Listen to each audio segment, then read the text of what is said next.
Do you have a Dallas famous moment? Whether you've brushed shoulders with a celebrity in DFW or had your own 15 minutes of fame in the city, we want to hear about it. Send us a DM or email or a voice message to share your story to be featured on an episode of the podcast. We look forward to hearing from you, and thanks for your support. Foundation 45 is a 501c3 nonprofit that funds counseling services for mental health, addiction, and suicide survivors. In addition to providing services, it works to break the stigma surrounding these topics. Foundation 45 recognizes that musicians, artists, and creative types are often at a higher risk for issues with mental health and addiction. The organization's goal is to serve the Dallas-Fort Worth creative community by providing free, top-tier mental health and recovery services. You can learn more about Foundation 45 at foundation45.org. Foundation 45. Live fast, die old.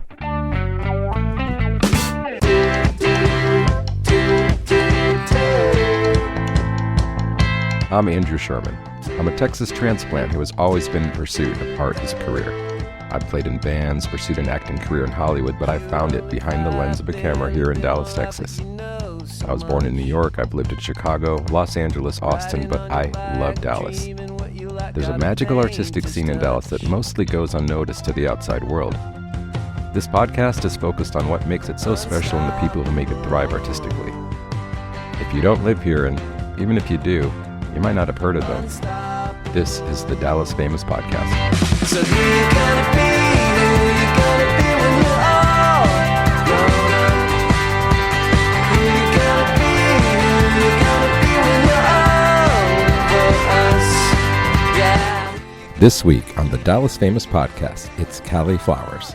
Callie is a talented pop singer originally from Hawaii, where she performed whenever she got the chance. Callie got her start doing public relations for musicians and artists. Now she's taken that knowledge and experience and applied it to her own career. She's self-taught on piano, using her skills to write her songs and shape her sound. Callie has a 5-year plan for success that she's executing step by step. Her drive and determination are just as captivating as her music. I had an amazing conversation with Callie about her journey, her creative process, and what's next for her career. I know you'll enjoy it. Here it is. Okay, we are here at the Deep Elm Community Center. Gosh, it's been a while since I've been back here. And we've got, is it Callie Flowers? That's how you go for it? Callie Flower. Okay, cool. Okay, I like it. And that's like just a variation of your name, or is it something completely different? Yeah, it's a variation of my name. The flower kind of signifies like the whole story I'm telling and my background being from Hawaii. So Yeah, let's start with that. Like, you were born there. It's gorgeous there. Everybody knows.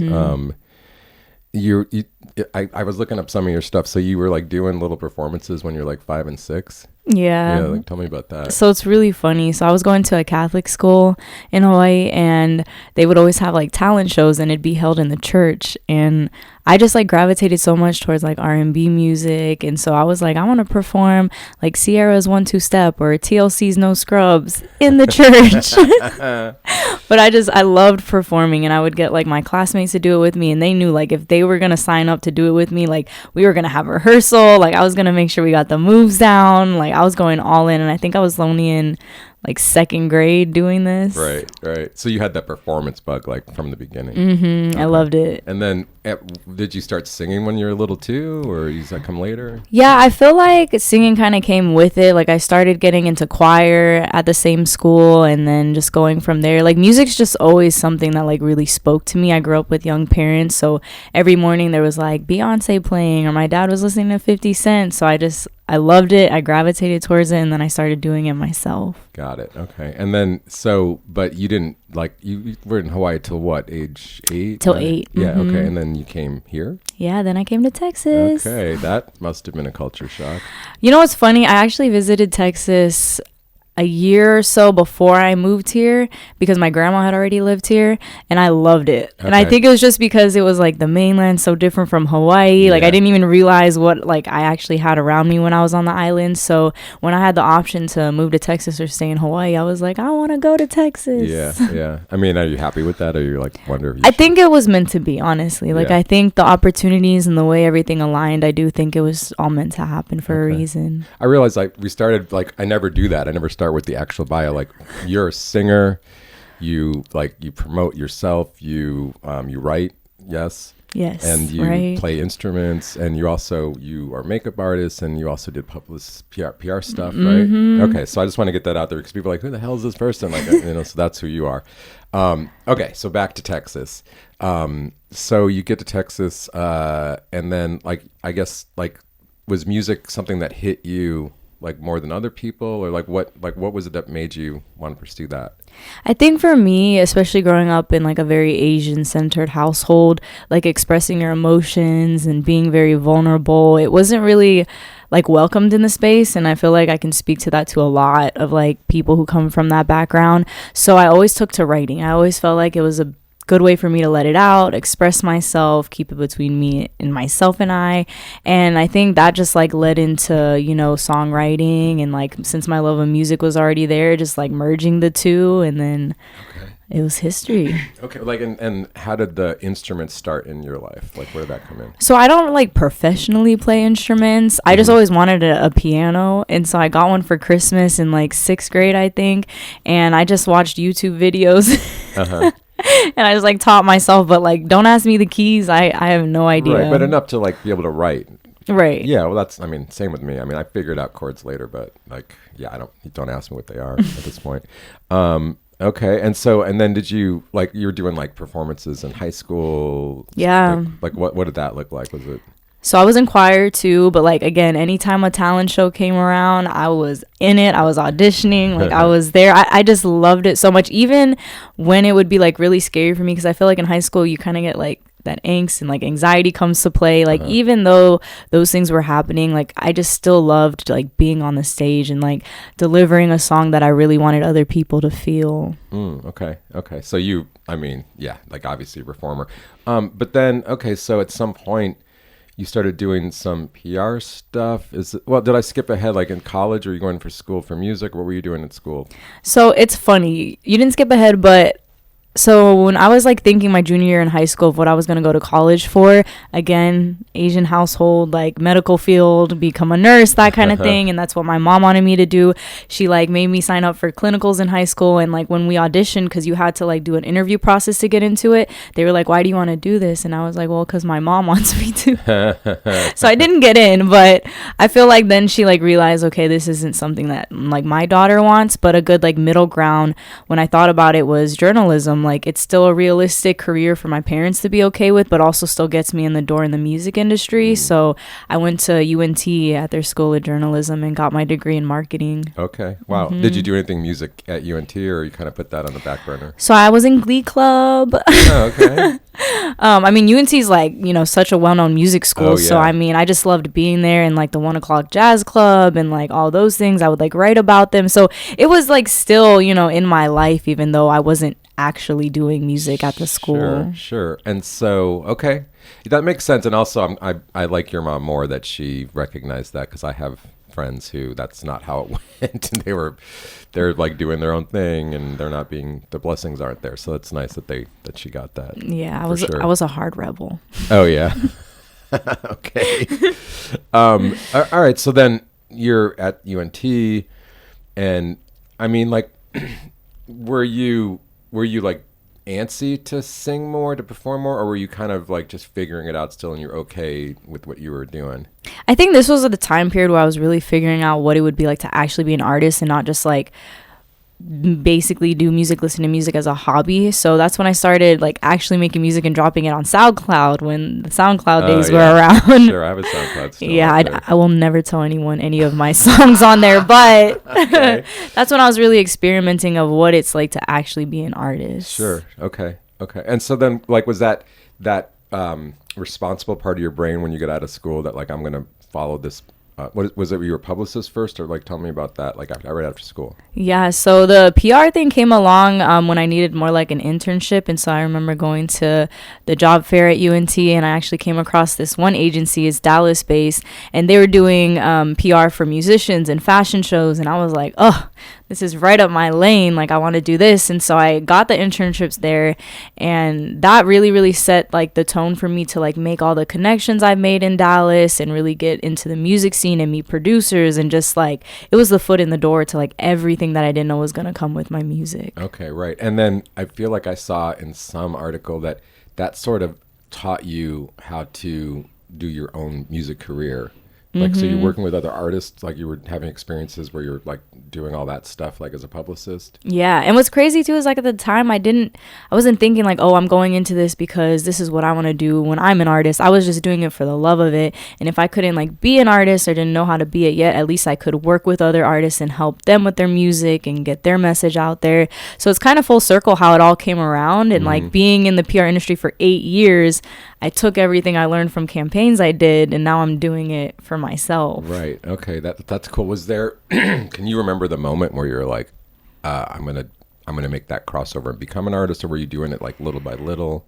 You know, I think it wasn't until I had met, because I started a business after that, but I had met my business partner in that internship, that job that I had. And I don't think it really was until I met her where she started really like seeing what my dream was and my music, and always reminding me like, hey, you're doing this, but like one day you're going to be doing this for yourself. And I feel like that's what gave me the clear vision of like, everything's connecting, even though I didn't realize it. Right. Yeah. No, that's the best part. Like I was pursuing so many other things before I became a photographer, and all of it just fed into that, and I didn't realize it. So it's kind of similar. It's cool when you know, like I don't know. I like that you started in one place, because I feel like if you start on one side of the stage, you have more respect for it. You're a little more humble, and I don't know. I always like that's, you can tell an artist that's done both, I feel like. So. Yeah, I feel like it's really, really cool to start from behind the scenes too. And I don't think people think of that. You know, everybody wants to be on the scene, especially if you want to be an artist, but like to take a step back and see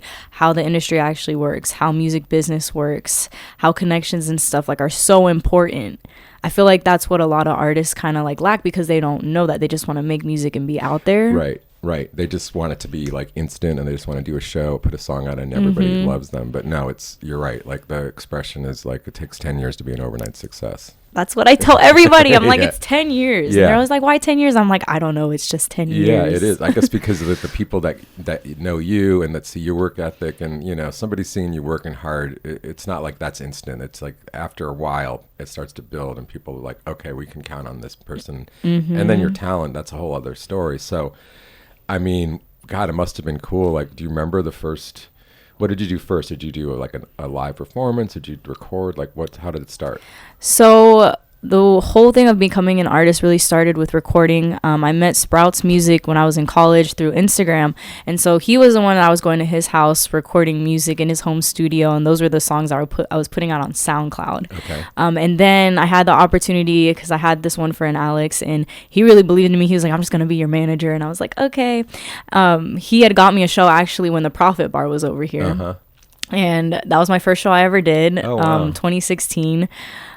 Again, I don't like to speak of that show because it was so just like cringy to me. But honestly, I felt like it needed to happen. It was my first performance in front of a crowd. I remember getting on that little stage and like looking and seeing people all the way to the back of the door. And like my nerves, just like everything about it was really like getting me ready for like what the next step was going to be. Right. God, like how long had it been between being on stage for you? I mean, being on a stage like that was the first time ever. Like, because, you know, there's talent shows and it's cool. Sure. Like, you're performing one song for your friends and family. But, like, to be in front of a crowd of a bunch of people you don't know now. Right. Very different. Yeah.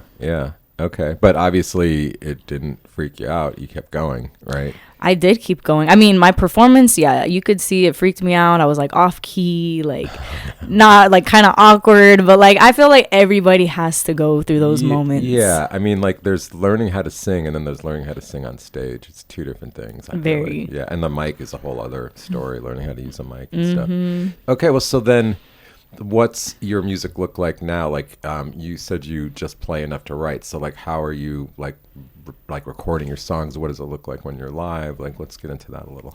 So now I feel like I'm getting closer to what works for me and what's comfortable. So like my song process will always start with like a beat. I've met a lot of producers in the area, so I'll just like hear something they do because I love working with local. When I first started, I was doing a lot of BeatStars, like beats you can find online, because I didn't know, and that was the only resource I knew how to use and had the funds for. But now it'll start with a beat, and then I'll sit down and really think about, so before I get ahead of myself, I have a whole 5-year plan with my Okay. music. Oh, So okay. that's my foundation for really anything I'm writing right now. So I'll take like whatever season I'm in right now. So, you know, I told you earlier, it's fuck girl season. And I'll think about, okay, what does that encompass? What's the character? What emotions am I trying to convey? And then I'll put that into my music and then go to the studio, record it probably like 3-4 times because I'm such a perfectionist when it comes to my music. And then, you know, it goes on and on from there into like the mixing and mastering and then creating a performance track and then actually performing the song and then putting a whole PR campaign behind it. I mean, like all the hats I wear are like endless. Yeah.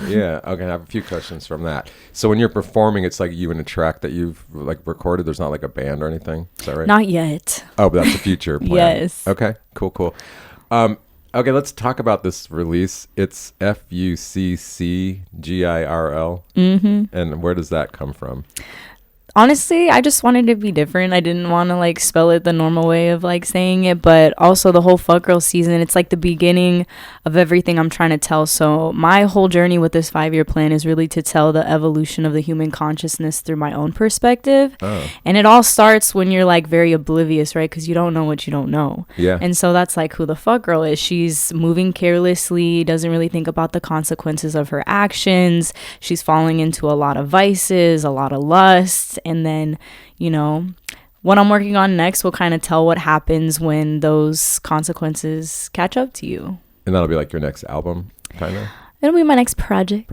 Okay. And so like it's like a persona that you kind of like live in for this period of time. Is that kind of what it's like? A little bit. It's more so taken from like, because for me, that was a whole time period I went through, probably I would say like in my college days through maybe like a few years ago.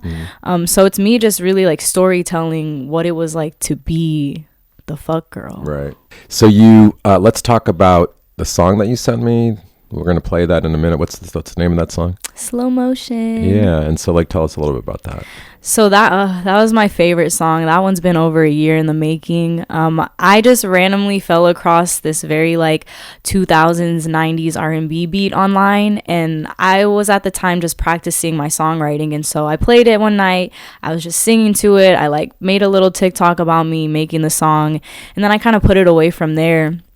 But then I revisited it a few months after that, and I was like, man, this is a song all about falling in lust with someone, not love, Right. lust. And it's just very like descriptive of what it's like to be around that person that you're so like in lust with, you know, like time moves slow, you just feel like so euphoric and in this like fantasy land. And so slow motion really just encompasses that. But what's cool is I also took a lot of inspiration from Juvenile's hit Slow Motion, from the 2000s as well.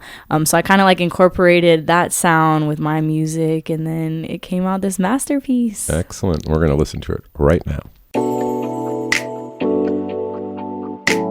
Slow motion.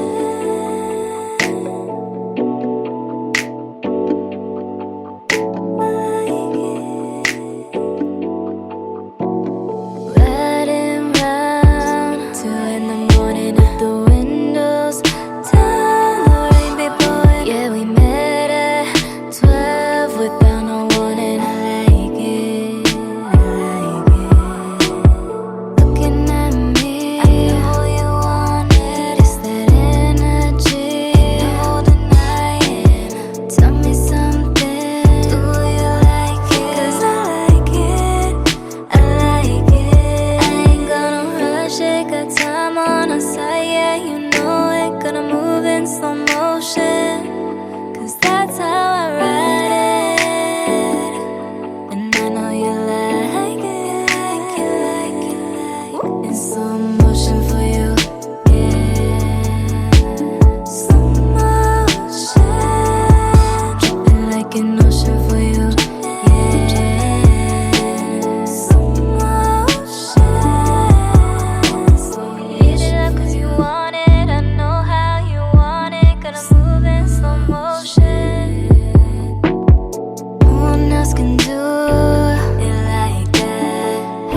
I want to jump sideways a little bit because you had told me that you do makeup. Were you doing that like for yourself, for other people? Like, what's that? How does that fit in? Yeah, so again, growing up with a young mom, like I just remember having this trunk case of like MAC cosmetic makeups and me always sneaking into it to do my own makeup.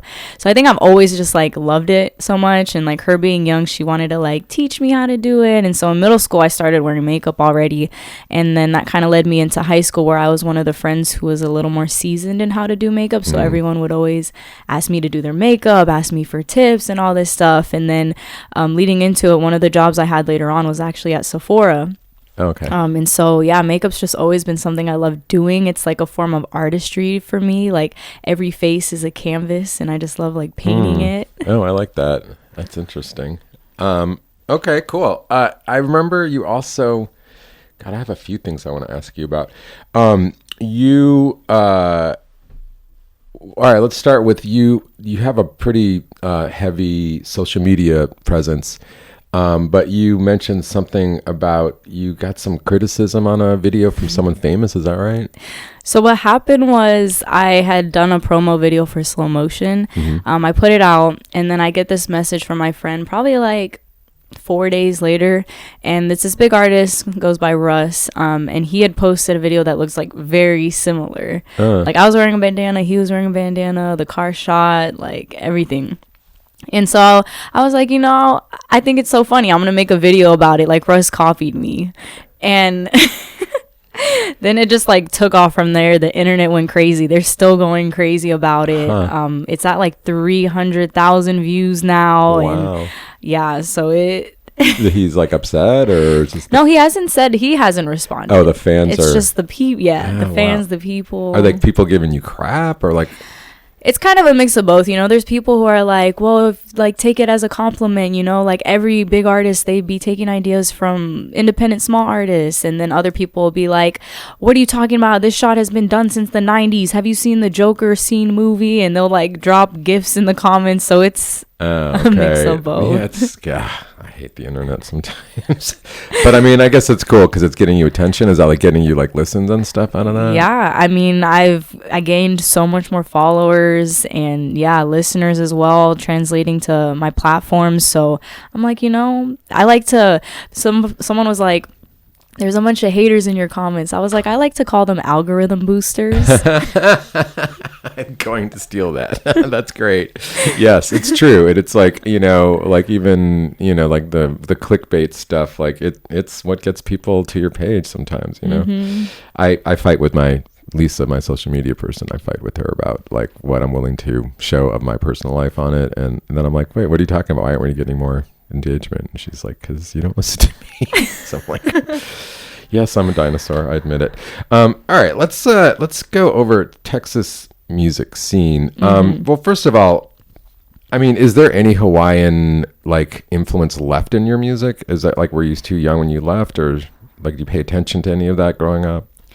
So I wouldn't say there's any like influence in my music now. Like I loved Hawaiian music. I loved that like reggae vibe. It's very calming and soothing to me, but it wasn't something that I saw that fit into my plan yet. It is something I want to eventually get to, just because like I want to pay homage. I want to like be able to do some stuff with my local friends back home and local musicians and just really represent the island. But it doesn't fit right now, but I do want to eventually get to it. Are you still have close friends in Hawaii? Oh yeah, my dad's side of the family, like everybody's down there. Okay. So I still go back once a year. What part? Oahu. Oh, okay, cool. Yeah, Have you been there? Yeah, I've been to a few spots there, and yeah, I think probably Kauai was my favorite ultimately. I really want to go there. Yeah. It just looks so beautiful. It was nice, but it's probably a lot more people now. That that was years ago when I went. It was like kind of quiet. Okay, and also I was like seeing it. It's interesting. Going back to your beginnings, it's like you started in Fort Worth and you kind of did stuff there, and then you moved to Dallas. Is that accurate? So I always started in Dallas. Well, you know what? Let me rewind it back, because you're kind of right. When I started getting really serious, the producers I knew were all in Fort Worth. So I was doing that. But But there's a lot of like Dallas influence and Dallas artists that I've collabed with and work with. It's just something about the Fort Worth scene that I keep finding myself It's very going good. to. I wish it was closer personally because I'm old and driving back late is hard. Yeah, but- everyone's like, why are you recording all the way over there? I'm like, look, when you find your people, you just have your people. Yeah, and I mean Fort Worth is solid. The music scene is so great there, and there's a lot of talented producers as well. And yeah, I agreed. And then I saw you did a collaboration with 88 Killa. Yeah, that's cool. How did that come about? So I actually knew him from that internship I was talking about earlier. Oh. He was actually one of the artists that we were doing campaigns for and like representing. And so I like went to his shows. I remember when he put out this one song called Boomerang, like we were all singing it in the office. And so when I started getting into music and telling people that this is, you know, my next route on my journey, he was one of the first ones to be like, hey, like, let's make a song. I'd love to like collab. So I was like, let's do Wow. it. It was really, really full circle. Yeah, I was gonna say that's very cool. Like, yeah, I mean, it's not like someone you grew up and idolized, but still, that's awesome. Is there any other artists that I probably should have known that you collaborated with? Not in a sense of like I knew them previously. It was all more so like as I made connections, like really getting into Fuck Girl Season, that like I have those features. But yeah, like 88, it was just one of those things where he was my client and then we did a collab. Nice. Have you done a lot of live shows now at this point? Yes, that was Okay. my big goal for this year, was performances. Every year I like to give myself like one huge goal in my music that I focus on. So like last year it was really focusing on going to vocal lessons and getting my voice right. And this year I was like, yeah, I want to perform and just learn what it's like to do live performances. And this year I need to count it up, but I'm pretty sure at this point I've done over 10 live performances. Okay. This year or like total? This year, Oh, this okay. year, Cool, because cool. I was also at the Deep Ellum Arts Fair too earlier this year. Oh yeah, you performed there. That's Mm-hmm. right. That's right. I think that, I mean, like I said, I saw a picture, well, before the interview, I saw a picture of you pop up, but then, yeah, I think that might be really what it was. I wasn't at the festival, but I was well aware of what was going on. So that's where you came on my radar. So you have a lot of shows that are booking now. Like, I mean, what's going on with that? Yeah, so I still have a lot of shows. I actually did my biggest one about 2 weeks ago at Trees. So cool, because I remember interning at another company and working their shows where I was like helping with the green room and the meet and greets, and to like finally be on that stage was just so cool. Yeah, that is definitely like one of those rites of passage stages here. And yeah, I love Trees. But when you do shows, like what, like, I mean, well, I didn't ask you this, like, do you call it a genre? Like, what style is your music? So I would say it's pop R&B. Okay. For this season that we're in right now. Okay. And like, are you like, you said you're like managing yourself, or you have someone working with you? It's just me. Okay. So are you getting like opening slots for other pop? Like who do you fit in with live? So I haven't really tapped into like, you know, the nationally touring artists quite yet. So right now it's really just been a lot of local shows, getting my name out there, really just getting the experience of what it takes to perform. But when I do a performance, like I go all out. Like I have dancer, I have choreography. Oh, like, I okay. don't play. Okay. Yeah. I mean, I guess you did say you were like early on here in Beyonce, so like that vibe, all right? Excellent. So you keep referring to the fact that you're in Fuck Girl Season. I said it. Like, how long does that last? Like, what you said it's a 5-year. Like, you're gonna play this album out for 5 years, or like explain that a little bit more. No, so I have 5 different seasons with each year. So this is the first one, first year. So like all this year, it's just been Fuck Girl Season. Okay. And then like next year is gonna be a new season. It is. And- I'm currently working on it right now. Okay, so it hasn't been announced yet. No, not Okay, really. Okay. All right. When you started, when you were just covering the music scene versus now, like Dallas, Fort Worth, like what's your impression of it? Like when you started, how it's changed, where you fit in? That's such a good question. When it first started, I think it was so different from what it is now and where it's going. Like even just looking 5 years ago, I felt like there wasn't as much collaboration going on. I felt like it was like a big competition to be like, who could be the next big artist out of Dallas? And that's just what I took from it. You know, it was very Yeah. like just self-centered on like who everyone was, which don't get me wrong, really great, talented artists still in the city. But I feel like where it's at now, it's almost becoming, actually, let me say this. I remember when I was at the internships I was at, everyone being like, Dallas could really be the next LA and New York if all we did was start collaborating with each other and help putting each other on. Huh. And now that I feel like, excuse me, a lot of artists are coming from like LA, a lot of people are moving to Dallas now. It's now becoming that like centered hub for more collaboration, more different mindsets, a lot of people who want other people to win and like working together, because I feel like we've come to a realization now, especially with how saturated music is, if we don't have like this community, it's going to be really hard to like break into it. Mm-hmm. Yeah. No, the community is everything. And yeah, I lived in LA and was trying to do music there, and it was a little less cutthroat at my level. That's because I wasn't really close to it. I was doing, my thing in around the big guys, not with the big guys. But that's interesting that because I felt like that too. I moved here like partially because of the music scene. And, but I don't know. I'm waiting for it to be more like LA, more like Nashville, more like New York. It still feels like people have to leave to like really get to that next level. Yeah, they definitely do. But I will say, like, in the next 5, maybe 10 years, I do think Dallas is going to be a really huge hub for music. Yeah. I mean, it already is. It's more about, like, the rest of the world catching up, or Right. even the people that live here catching up. Right. I mean, I can't tell you how many amazing shows I go to, and nobody knows about it. It's crazy. I mean, I feel like with artists like Leon Bridges, it's putting DFW on the map. Well, Leon is one of the examples. Yeah, like, he really did make it without going anywhere else. He just did it here, and he's still a hometown kid. He's great. Like, is there anybody like in town that you want to work with, like, in the future? My mind's so set on like getting out of DFW that like there's not like a specific person right now. Getting out of it, like moving like in a sense where I'm trying to think bigger than what DFW has to offer, which, don't get me wrong, there's so many amazing things here, but I just feel like I've been here for so long that it's time for me to like expand. And this was the first year I actually had a feature with other artists who didn't live in Texas. So one lives in New Jersey, one lives in Florida, and to see like the impact that has, it's just like expanded my horizons on like where I can take music. So there's not anyone like specific in Dallas that I can think of right now that I want to work with. It's more like the bigger artists I have my mind on. Gotcha. I mean, and so in that vein, are you looking to start like touring outside of the area? Yes. Like this whole year, my whole focus was doing shows in DFW, but next year I'm trying to make it to South by Southwest. I want to go to Cali. I want to go to New York. I just want to like get out and experience, what other bases have. Because even if you look at my statistics on Spotify, you'll see that a lot of listeners aren't just in Texas.